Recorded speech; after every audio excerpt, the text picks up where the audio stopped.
Hello everyone. Good evening. Take a look outside for a second.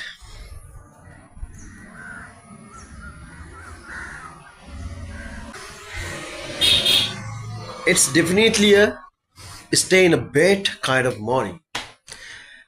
The rain actually started early today, early in the morning today, uh, right around 2 a.m. in the morning, and it hasn't stopped for a second.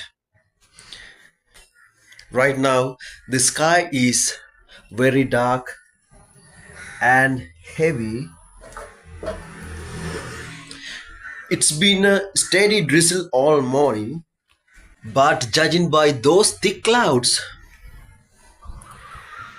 it looks like we are going to get a serious downpour later this evening.